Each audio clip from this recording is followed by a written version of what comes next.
Hi, I'm Mike Ryan.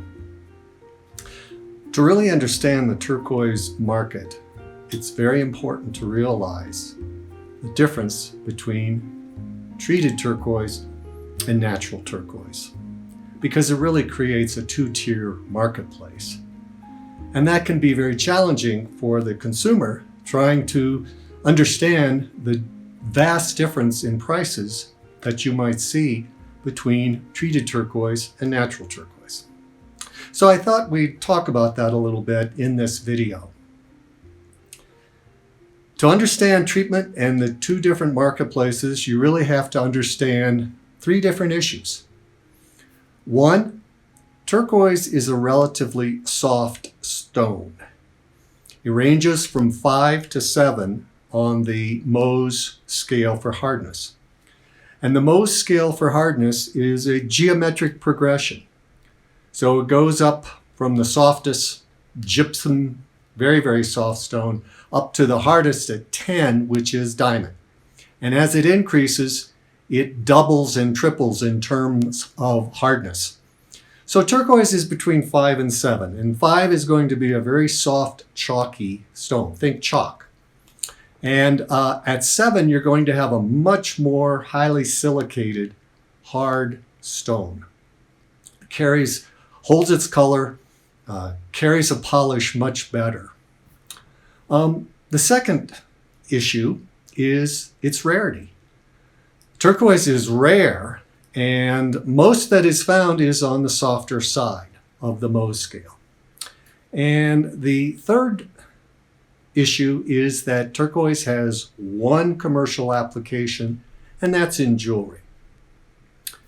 So really the only turquoise that can be used in jewelry without some sort of treatment for hardness or color or both only comprises from between 20% and many times much less than that, depending on the particular mind. So what we have is that there just simply isn't enough natural turquoise to meet the demand for commercial jewelry. And that creates the challenge in the marketplace. Regarding treatment, there's been treatment of turquoise since it was first discovered by the Egyptians 5,000 years ago. And for a long time, the only treatment you had was basically to wax it or to oil it. A lot of times they just rub it on your face to get the body oil into the turquoise. That fills the pores and changes the reflection of the light, because turquoise is opaque and the colors we're seeing is going to be relative to how the light is being reflected off of that surface. Turquoise is a hydrous aluminum phosphate, means there's water in it. Well, when that water evaporates, the colors change, the light reflection changes.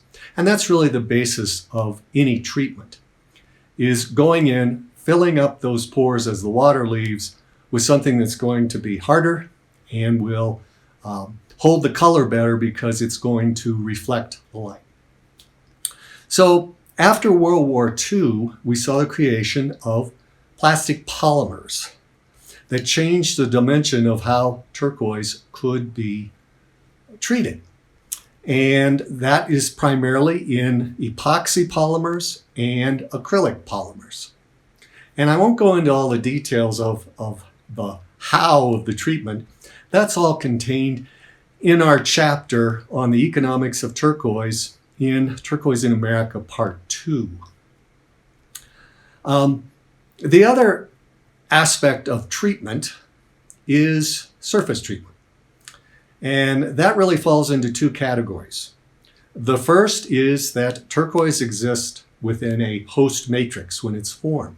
And sometimes that matrix can be quite soft, and it creates pitting in the turquoise when it's cut into cabs.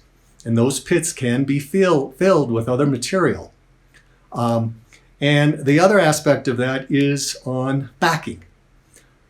Turquoise being relatively soft, you don't want this turquoise cracking once you've set this into jewelry, especially with natural turquoise. So oftentimes a backing will be applied. And the backing, as well as other surface treatments, is very acceptable in the marketplace as long as it's revealed. And that's the same way with treatment. As long as everything that has been done to the stone is revealed to the consumer, then it definitely has a place. I will add one more aspect to backing. One, you want to make sure that it's very thin. I would say a couple of millimeters is all that's required to strengthen the back of that turquoise to keep it from cracking. The other surface treatment is where you're not filling in the pits, but you're treating any surface fissures or cracks.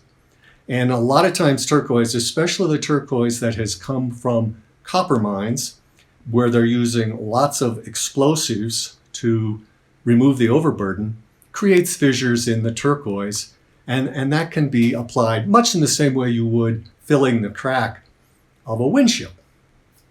So those are the main aspects about treatment, and it's just something the consumer needs to be aware of. It's an important part in the marketplace because otherwise many people would not be able to afford turquoise jewelry. And it just depends on what your discrimination is. You know, a lot of times people start out drinking cheap wine and then they develop a taste for that wine. And turquoise is that way as well. You may start out just looking at it from a low-end consumer level, and then you begin to see the differences and understand the meaning of that very elusive word, zat. So I'll just leave you with that and keep on visiting our site and seeing these different videos.